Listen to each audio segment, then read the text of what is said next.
시며 힘 주심을 확신하옵고 모든 말씀 우리 주 예수 그리스도의 이름으로 간절히 기도드리옵나이다. 아멘.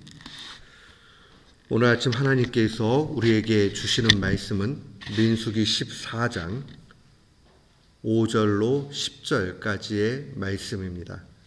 민수기 14장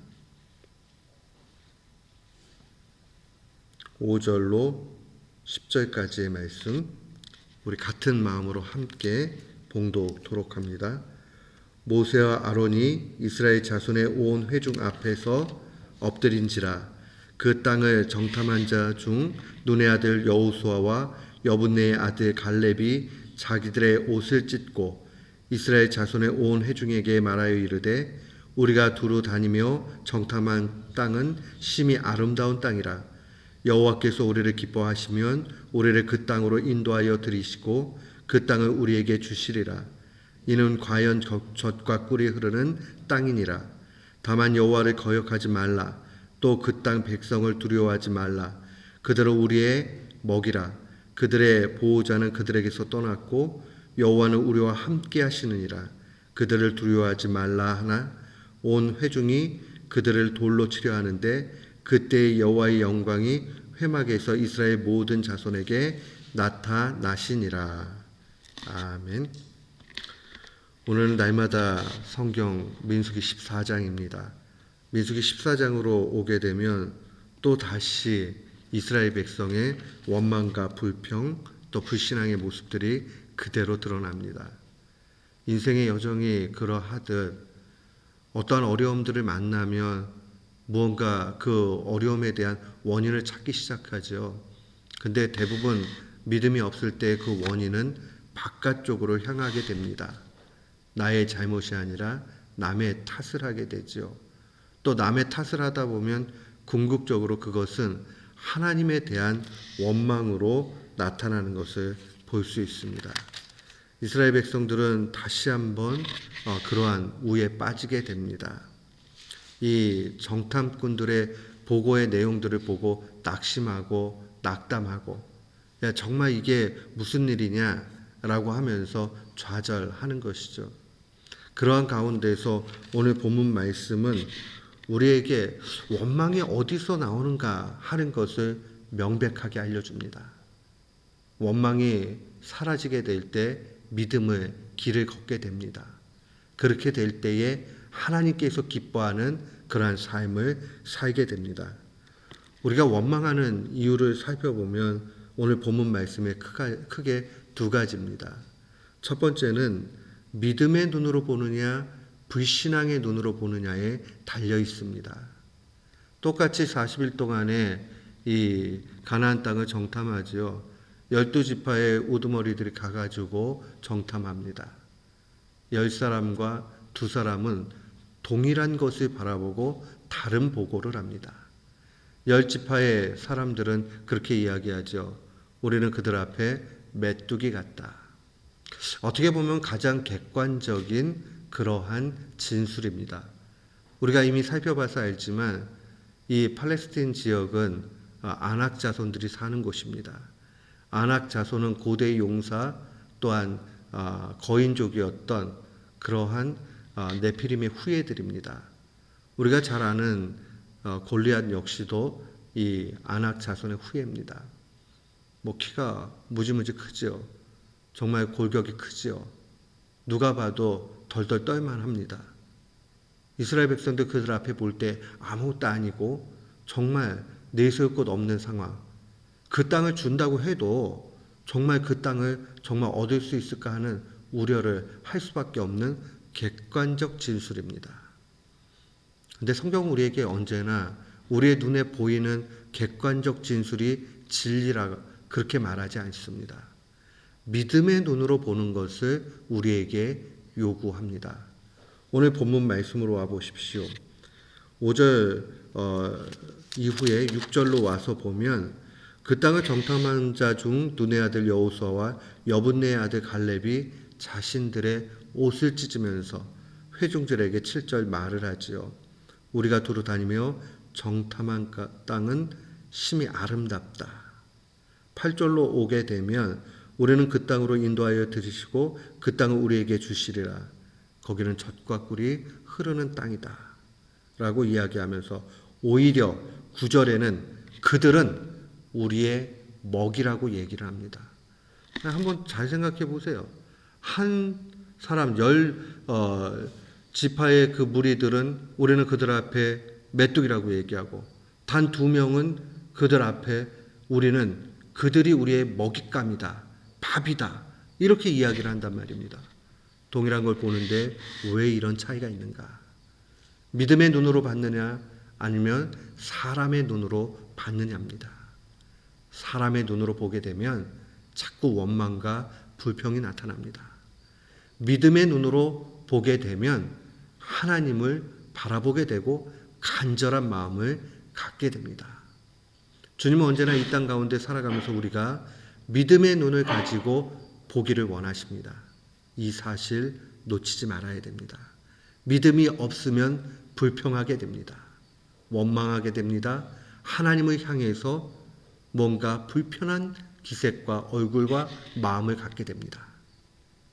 또한 우리가 왜 원망하게 됩니까? 두 번째 기억을 해야 되는 것은 두려움 때문에 그렇다라는 것을 기억해야 됩니다. 9절 하반절 말씀에 보면 그들을 두려워하지 말라라고 그렇게 권면하고 강조합니다. 두려움은 다른 것 아니에요. 하나님이 보이지 않으면 두려워집니다.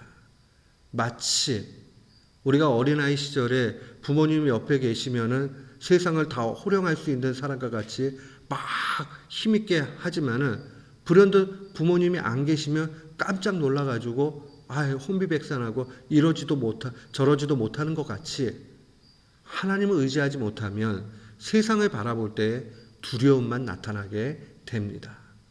야, 이거 어떻게 살 수 있지? 어떻게 하지? 사랑하는 성도 여러분, 인생의 문제는 세상 사람들이 믿음 때문에 우리를 두려워하거나 아니면 우리가 믿음이 없어서 세상을 바라보고 두렵거나 둘 중에 하나입니다.